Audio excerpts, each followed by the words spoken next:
So what are the things that you have seen that can change, how the genes are determining how we do? Let's say we've inherited some genes that put us at risk of cardiovascular disease, of dementia, of some, musculoskeletal issues. So what can we do so we can lower the determination of these genes?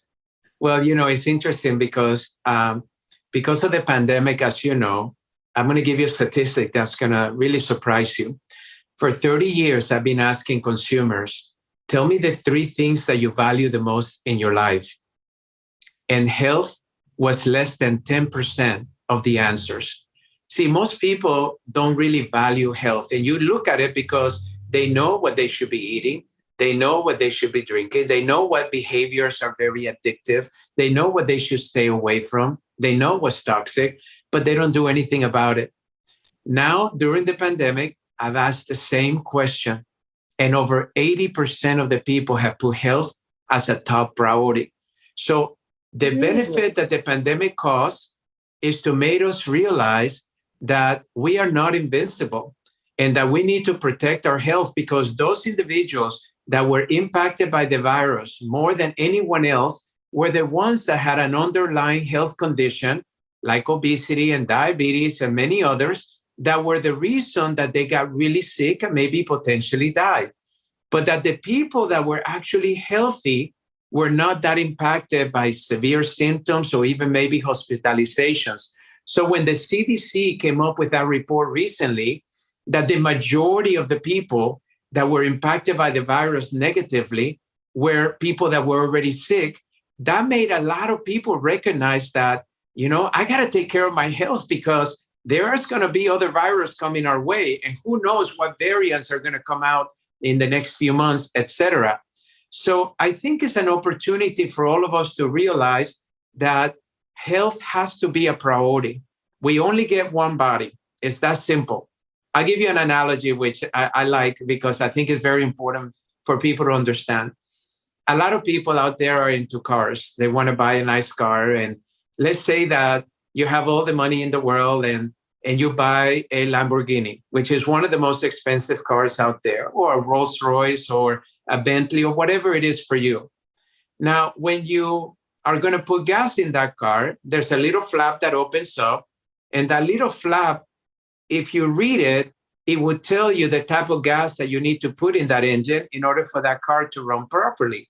And what happens? The type of gas is usually the most purified gas, because otherwise that engine is not going to work very well. So if you have a Lamborghini that can actually be the fastest car out there, one of the fastest cars, you're not going to put unleaded or even leaded or even diesel gas. So imagine this.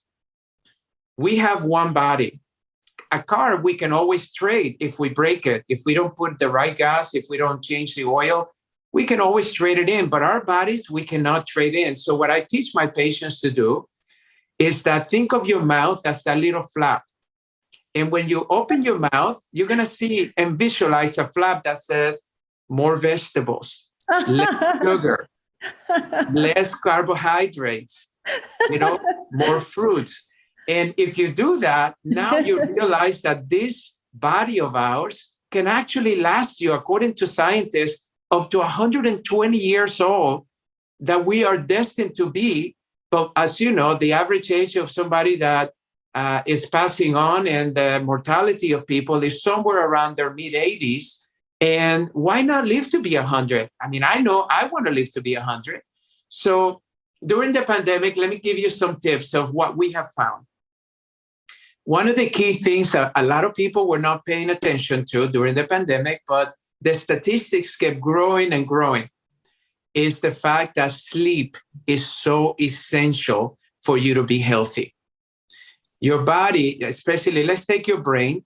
Your brain is constantly bombarded with stimulus, with things that you're watching, hearing, all the senses.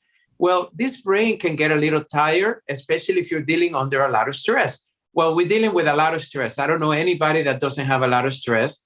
And what we recognize is when the brain rests, when it can go to sleep, especially deep sleep, it can regenerate itself. And that in science, we call the science of neuroplasticity. Neuroplasticity says today that the brain that you have right now can actually get stronger as you get older rather than weaker if you rest it enough. The problem is that the statistics are showing that over 100 million Americans cannot sleep. They're having difficulty sleeping. So when you don't sleep, what happens is that your body gets very exhausted.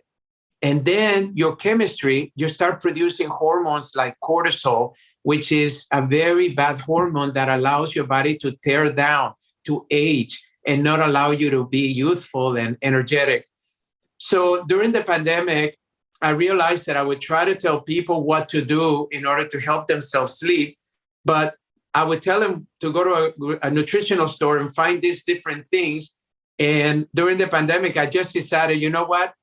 I'm going to formulate, with the help of one of the top formulators in the world, some basic conditions that I'm seeing a lot of people is struggling with, and put all the best scientific ingredients in one bottle, one capsule, or one powder, and let them benefit from that.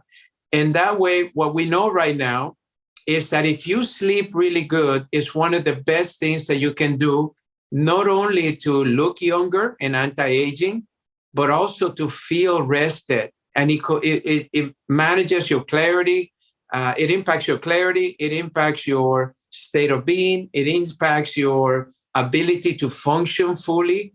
And we all know how we feel when we don't have a good night's rest. So that at least is one.